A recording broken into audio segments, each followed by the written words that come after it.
Hello friends, welcome to your own channel daily stock. आज की video में मैं आपको नेस्ले कंपनी के शेयर का एनालिसिस बताने वाला हूं और ये भी बताऊंगा कि आपको इस कंपनी में इन्वेस्टमेंट करना चाहिए या फिर आपको इसको अवॉइड करना चाहिए। तो ये पूरी जानकारी मैं आपको इस वीडियो में देने वाला हूं, तो आप इस वीडियो को एंड तक जरूर देखिएगा। और अगर दोस्तों अभी तक आपने हमारे चैनल को सब्सक्राइब नहीं किया है तो प्लीज़ आप हमारे चैनल को जरूर सब्सक्राइब कर दीजिएगा, क्योंकि इससे जो हमारे नए शेयर का एनालिसिस का वीडियो हम डालेंगे उसका नोटिफिकेशन आपको मिल जाएगा और आप हमारी एक भी वीडियो मिस नहीं कर पाओगे। तो मैं होप करता हूं कि अभी तक आपने हमारे चैनल को सब्सक्राइब कर दिया होगा। तो देखिए, इसका काम है नेस्ले कंपनी, नेस्ले इंडिया। ये इंडिया की तीसरी सबसे बड़ी एफएमसीजी कंपनी है। पहले नंबर पे आता है हिंदुस्तान यूनिलीवर, उसके बाद दूसरा आता है आईटीसी और तीसरे नंबर पे आती है नेस्ले इंडिया। हाँ दोस्तों, ये इंडिया की तीसरी सबसे बड़ी एफएमसीजी कंपनी है। तो ये एक बहुत बढ़िया बात है। और मेन बात ये है कि इंडिया में कोई भी ऐसा बंदा नहीं होगा जिसने इसकी मैगी नहीं खाई होगी और नेस्कैफे की कॉफी नहीं पी होगी। नेस्कैफे भी, मतलब जो नेस्कैफे ब्रांड है जिसकी कॉफी इंडिया में बिकती है, उसको भी नेस्ले ही मैन्युफैक्चर करता है और उसको भी इंडिया में सेल भी वही करता है। और मेन बात ये है कि नेस्कैफे की जो कॉफी है वो ऑल ओवर दी वर्ल्ड बिकती है। और इसका ये किटकैट भी ये बनाती है, बार वन, अल्पिनो, मंच, इक्लायर्स एंड पोलो। देखिए किटकैट, बार वन, मंच, इक्लायर्स, ये चॉकलेट आप में से बहुत सारे लोगों ने खाई होगी और मेरे ख्याल से 99% लोगों ने इसको खाई होगी और हफ्ते में एक दो बार तो इसमें से एक भी चीज का कंजम्पशन आप करते ही होंगे। तो देखिए, इसके जो प्रोडक्ट है वो एकदम डेली यूज के लिए, और ये कंपनी का जो धंधा है वो एकदम कभी बंद नहीं होने वाला है, क्योंकि जो इसकी नेस्कैफे कॉफी है उसके अंदर भी एक दो नई तरीके की कॉफी आने लग गई है और मैगी में भी दो तीन तरह की नई तरह की वैरायटी आने लग गई है। तो इससे क्या है कि इसका एक पोर्टफोलियो भी एकदम वाइड हो गया। तो मेरे ख्याल से नेस्ले एकदम बढ़िया है और मेरे ख्याल से लॉन्ग टर्म के बेसिस पे भी एकदम बढ़िया ये स्टॉक है। क्यों? क्योंकि इसका जो प्रोडक्ट है उसका कंजम्पशन कभी भी इंडिया में कम नहीं होगा। आपको ये पता नहीं होगा, लेकिन अभी 2-3 साल पहले इंडिया में मैगी बैन हुई थी, लेकिन फिर भी ब्लैक में मैगी का इस्तेमाल हो रहा था। आपको मतलब जो मनाली, कश्मीर, वहां पर जो हिल स्टेशंस हैं वहां पर मैगी का कंजम्पशन तब भी हो रहा था जब मैगी बैन हो गई थी, तब भी ब्लैक में मैगी का इस्तेमाल किया जा रहा था। क्यों? क्योंकि लोगों को बहुत ही बढ़िया लगती है, ये प्रोडक्ट ही एकदम बढ़िया है। भले गवर्नमेंट इसे बैन भी कर दे तो भी इसका चलना तय है। तो मेरे ख्याल से नेस्ले कंपनी का जो बिजनेस मॉडल है वो एकदम बढ़िया है। और मेन बात ये कि इसका कंजम्पशन हर घर में एक प्रोडक्ट तो होता ही है नेस्ले कंपनी का। लेकिन हमने इसका बिजनेस मॉडल तो जान लिया, लेकिन हमको अब कंपनी के फंडामेंटल्स पर भी नजर डालना पड़ेगा। लेकिन अगर आप इसके फंडामेंटल्स देखिए, कंपनी का सेक्टर का पीई है 46.87, जबकि इसका पी निकल कर आता है 90.82। लेकिन ये पक्की बात है कि ये आपको महंगा मिल रहा है और सेक्टर के सीधा डबल पीई रेशियो पे ये आपको मिल रहा है। तो ये बात तो है कि शेयर महंगा है, लेकिन इसके पीछे एक रीजन है। यही अगर आप सेक्टर का पीबी देखोगे तो वो निकल कर आता है 10.24, और यही अगर आप इसका पीबी रेशियो देखोगे तो वो निकल कर आता है 92.57, मतलब 9 गुना सेक्टर के पीबी से इसका पीबी रेशियो है। लेकिन ये आपको महंगे वैल्यूएशन पर ही मिलेगा। इसका रीजन ये है तो इसके मार्केट में शेयर्स बहुत कम फ्लक्चुएट हो रहे हैं और इसका जो अर्निंग है वो भी एक अच्छा खासा हर साल बढ़ रहा है, और मेरे ख्याल से ये one of the market leaders भी है। तो ये शेयर आपको कभी सस्ता नहीं मिलेगा, ये तो मेरी गारंटी है। और जो सेक्टर है वो सेक्टर इतना बढ़िया परफॉर्म नहीं कर रहा है। अगर आप हिंदुस्तान यूनिलीवर के अलावा कोई और कंपनी देखोगे एफएमसीजी के अंदर, वो इतनी बढ़िया परफॉर्म नहीं कर रही है। सिर्फ इंडिया के अंदर दो ही मार्केट लीडर्स है, एक है नेस्ले और एक है अपने हिंदुस्तान यूनिलीवर। लेकिन अगर आप इसका डिविडेंड यील्ड देखेंगे तो 1.57% का सेक्टर का डिविडेंड यील्ड है, जबकि आपको नेस्ले में 1.84% का डिविडेंड यील्ड मिलता है। तो ये एक बहुत बढ़िया बात है, क्योंकि अगर आपको 16-17 हजार रुपए के शेयर के ऊपर 1.84% की डिविडेंड अगर मिल रही है तो एकदम बढ़िया बात है, क्योंकि अगर उसके अंदर शेयर के साथ शेयर के रिटर्न के ऊपर आपको अलग से डिविडेंड भी मिल रहा है। और आप इसकी मार्केट कैप देखिए, एकदम से लार्ज कैप स्टॉक है ये, 1,78,885।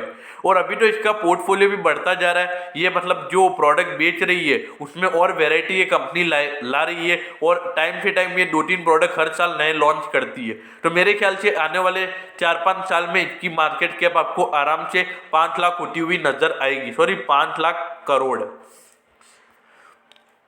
इसमें नजर डालिए आप कंपनी के फाइनेंशियल ट्रेंड पे अगर आप नजर डालेंगे तो आप ये देखिए 9.31 मतलब 9,000 करोड़ कंपनी का रेवेन्यू था 2016 के अंदर, और 2019 के एंड तक ये हो गया 12.61 मतलब 12,000 करोड़। आप ये देखिए ग्रोथ देखिए 3,300 करोड़ का कंपनी के रेवेन्यू में ग्रोथ देखने को मिला है अगर मैं 2016 से कंपेयर करूं तो। देखिए जो नेस्ले जो कंपनी है उसका जो रिजल्ट होता है वो है ना जनवरी से लेके दिसंबर तक आता है, तो इसीलिए आपको यहाँ पे 2019 तक का ही डेटा मिला हुआ है। जब ये दिसंबर एंड होगा ना फिर आपको 2020 वाला डेटा मिलेगा। मतलब ये फाइनेंशियल ईयर को फॉलो नहीं करते, ये कैलेंडर ईयर को फॉलो करते हैं। और रही बात कंपनी के प्रॉफिटेबिलिटी की, तो आप ये देखिए 1,000 करोड़ का 2016 में मुनाफा, और अभी हो गया है ये लगभग 1960 करोड़ का, मतलब 960 करोड़ का कंपनी का मुनाफा पिछले 4 साल में देखने को मिला है। और मोटा मोटा आप ये मानिए कि 2016 से कंपनी का परफॉर्मेंस डबल हो गया है। अब आप ये देखिए कंपनी का शेयर होल्डिंग पैटर्न, कंपनी के प्रमोटर्स के पास ही 62.76% की होल्डिंग्स पड़ी हुई है। मतलब मार्केट में सिर्फ 37% के शेयर्स की फ्लक्चुएट हो रहे हैं। और अगर आप म्यूचुअल फंड्स की बात करें तो 4.75% की होल्डिंग म्यूचुअल फंड्स के पास भी पड़ी हुई है, डीआईआई के पास 3.98% की, और एफआईआई के पास 11.50% की। मतलब मोटा मोटा 80 से 85% की होल्डिंग बड़े लोगों के पास पड़ी हुई है, और सिर्फ रिटेल वालों के पास यहाँ पे सिर्फ 16.5 से 17% की होल्डिंग पड़ी हुई है। तो देखिए मोटा मोटा इस शेयर का 85% बड़े लोगों के पास है, उसमें से सिर्फ 5% वो बेचते होंगे, उसमें फ्लक्चुएशन होता होगा, बाकी 80% तो लोगों ने होल्ड करके रखा हुआ है। तो इसीलिए जैसे भी इस शेयर में डिमांड बढ़ती है तो ये शेयर एकदम महंगा होने लग जाता है। अब आप इसमें नजर डालिए, पिछले 1 साल 3 महीने से कंपनी के प्रमोटर की होल्डिंग कांस्टेंट रही है और कोई भी मूवमेंट देखने को नहीं मिला है। ये एक बढ़िया बात है, क्योंकि अगर कंपनी के प्रमोटर ना ही अपने स्टेक को बढ़ा रहे और नहीं बेच रहे तो ये एक बढ़िया इंडिकेशन है। ये बता रहा है कि कंपनी के प्रमोटर्स को अपनी कंपनी में फुल ट्रस्ट है, उनको पता है कि कंपनी आगे जाके भी बढ़िया परफॉर्म करेगी। अब आप इसमें नजर डालिए, ये मैं आपको एक्चुअल फिगर्स के साथ समझाता हूँ कंपनी का रेवेन्यू स्टेटमेंट। ये देखिए आप 10,186 करोड़ का कंपनी का रेवेन्यू टोटल इनकम भी था।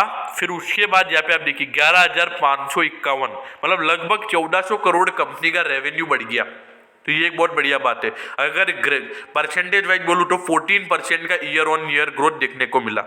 फिर उसके बाद यहाँ पे फिर से लगभग 1,000 करोड़ का ग्रोथ आपको कंपनी के रेवेन्यू में देखने को मिला है। तो ये भी एक बहुत बढ़िया बात है, कंपनी के रेवेन्यूज हर साल बढ़ रहे हैं, कंपनी धीरे धीरे बहुत बढ़िया परफॉर्म कर रही है और हर साल कंपनी का धंधा बढ़ता हुआ नजर आ रहा है।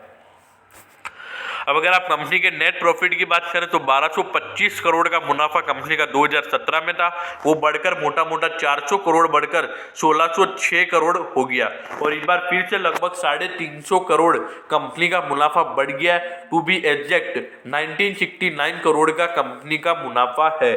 तो देखिए कंपनी का मुनाफा भी हर साल बढ़ रहा है, कंपनी की इनकम भी हर साल बढ़ रही है। तो ये एकदम बढ़िया बात है, कंपनी एकदम बढ़िया पोजीशन पर खड़ी हुई है। अब आप कंपनी के अर्निंग पर शेयर में अगर आप नजर डालेंगे तो आप ये देखिए 2017 में 127 रुपए का कंपनी का अर्निंग पर शेयर था। फिर उसके बाद में 39 रुपीज कंपनी का अर्निंग पर शेयर बढ़ गया। तो आप ये देखिए इसे कहते हैं ग्रोथ। अगर आप परसेंटेज वाइज देखेंगे तो 30% कंपनी की अर्निंग पर शेयर में ग्रोथ देखने को मिला है। और यहाँ से फिर से 38 रुपीज का कंपनी के अर्निंग पर शेयर में ग्रोथ देखने को मिला है। तो देखिए ये एक बहुत बढ़िया बात है, क्योंकि आप ये देखिए परसेंटेज वाइज अगर इस बार का भी देखोगे तो इस बार भी 25% का year on year growth company के अर्निंग पर शेयर में देखने को मिला है। तो ये एक बढ़िया बात है। लेकिन इसमें एक दिक्कत है, वो है कंपनी की बुक वैल्यू। आप ये देखिए 354 रुपीज कंपनी की बुक वैल्यू थी, फिर उसके बाद में फिर भी 27 रुपए के लगभग कंपनी की बुक वैल्यू बढ़ी, लेकिन इस बार सीधा 181 रुपीज कंपनी के एक शेयर की बुक वैल्यू में गिरावट देखने को मिली है। ये एक दिक्कत वाली बात है।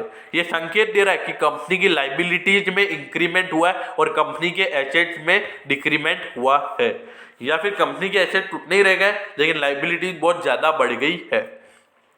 लेकिन इसके अगर आप शेयर होल्डर पहले से हैं तो आप में इसको बहुत बढ़िया लगा होगा, क्योंकि आप ये देखिए कहा 86 रुपीज का डिविडेंड, फिर सीधा 115 रुपए का, मतलब 29 रुपीज का डिविडेंड बढ़ा, और इस बार तो सीधा 342 रुपीज का डिविडेंड हो गया। तो अगर आप इसको वो देखोगे, एक्चुअल वैल्यू देखोगे इसकी, तो 227 रुपीज का कंपनी का डिविडेंड बढ़ा है। तो ये एकदम बढ़िया बात है। अगर आपने 2018 से आप इसके शेयर होल्डर हैं तो आपके लिए ये बहुत ही बढ़िया बात है। लेकिन अगर आप कंपनी के ग्रॉस प्रॉफिट मार्जिन परसेंटेज को देखोगे तो 2017 से 18 में तो लगभग 3% की बढ़ोतरी हुई है, फिर उसके बाद में लगभग कांस्टेंट ही रहा है, मतलब माइनर सी गिरावट कंपनी के ग्रॉस प्रॉफिट मार्जिन परसेंटेज में देखने को मिली है। तो कंपनी का ग्रॉस प्रॉफिट मार्जिन परसेंटेज तो एकदम बढ़िया है। और अगर कंपनी के ऑपरेटिंग मार्जिन परसेंटेज की बात की जाए तो लगभग थोड़ी थोड़ी बढ़ोतरी इसमें भी हर साल देखने को मिल रही है। अगर कंपनी के नेट प्रॉफिट मार्जिन परसेंटेज की बात की जाए तो आप इसमें भी देखिए हर साल कंपनी के नेट प्रॉफिट मार्जिन परसेंटेज में भी ग्रोथ देखने को मिल रही है। और अगर दिसंबर 2019 के एंड तक की बात करें तो कंपनी की 15.92 कंपनी का नेट प्रॉफिट मार्जिन परसेंटेज था, मतलब अगर कंपनी 100 रुपए का प्रोडक्ट बेच रही है उसके ऊपर कंपनी को 15.92 रुपीज का मुनाफा हो रहा है एट दी एंड, सारे एक्सपेंसिव और इंटरेस्ट पेमेंट करने के बाद। अब आप इसको ये देखिए, कंपनी का रिटर्न ऑन इक्विटी परसेंटेज खासा ही अट्रैक्टिव है और बहुत ही बढ़िया है। देखिए मेरा पैरामीटर तो ये रहता है, जो कंपनी 20 से ऊपर का रिटर्न ऑन इक्विटी देती है उसको मैं एकदम बढ़िया टॉप क्लास कंपनी मानता हूँ, लेकिन यहाँ पे तो बहुत ही बढ़िया कंपनी का रिटर्न ऑन इक्विटी है। 2017 में 35%, फिर 43%, फिर सीधा 101%, मतलब कंपनी का रिटर्न ऑन इक्विटी परसेंटेज सीधा डबल हो गया। इसका मतलब यही है कि कंपनी बहुत बढ़िया परफॉर्म कर रही है, कंपनी के ओनर्स फंड पे एक बढ़िया रिटर्न देखने को मिल रहा है। और अगर कंपनी के आरओसीई की मैं बात करूं तो आप ये देखिए कंपनी के आरओसीई में भी हर साल बढ़ोतरी देखने को मिल रही है। कंपनी के रिटर्न रेशियोज एकदम अट्रैक्टिव नजर आ रहे हैं। और अगर मैं कंपनी के रिटर्न ऑन एसेट परसेंटेज की बात करूं तो आप ये देखिए हर साल इसमें भी टॉप क्लास बढ़ोतरी देखने को मिल रही है। ये भी एक बढ़िया संकेत है, ये बता रहा है कि कंपनी बहुत ही बढ़िया मुनाफा कमा रही है और जितने एसेट इक्विटी कैपिटल उसके पास है उसके मुकाबले बहुत ही बढ़िया कंपनी परफॉर्म कर रही है। इसका मतलब ये है कि अगर कंपनी ने 100 रुपए की इक्विटी के ऊपर कंपनी ने 101 रुपए कमाया तो इसका मतलब यही है कि इक्विटी कम है कंपनी की, और आरओसी मतलब टोटल कैपिटल के ऊपर कंपनी ने 56 रुपीज का मुनाफा कमाया है, और टोटल एसेट के ऊपर कंपनी ने 27.9 रुपीज का मुनाफा कमाया है। मतलब अगर 100 रुपए के कंपनी के एसेट्स हैं उसमें 27.9 कंपनी ने मुनाफा कमाया है।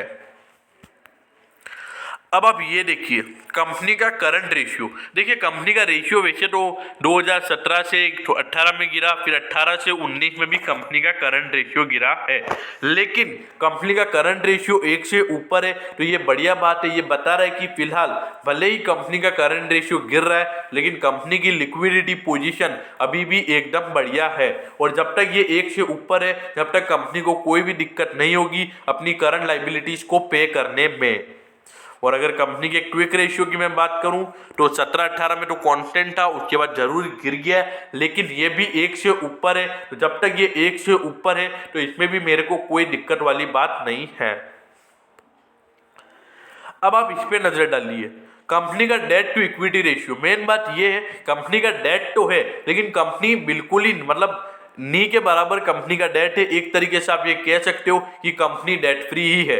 आप ये देखिए 17-18 में तो 0.01 था और अभी 0.03 हो गया, मतलब 100 रुपए का कंपनी का डेट है उसके ऊपर सिर्फ 0.03 रुपीज का कंपनी ने डेट ले रखा है। ये कंपनी का रेशियो है, तो एक तरीके से कंपनी डेट फ्री ही है।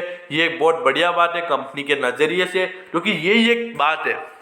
क्योंकि जिस कंपनी का डेट एकदम नी के बराबर होता है वो ऑटोमेटिकली आपको प्रीमियम वैल्यूएशन पर ही मिलती है और ये शेयर आपको हमेशा महंगे रेटों पर ही खरीदना पड़ता है।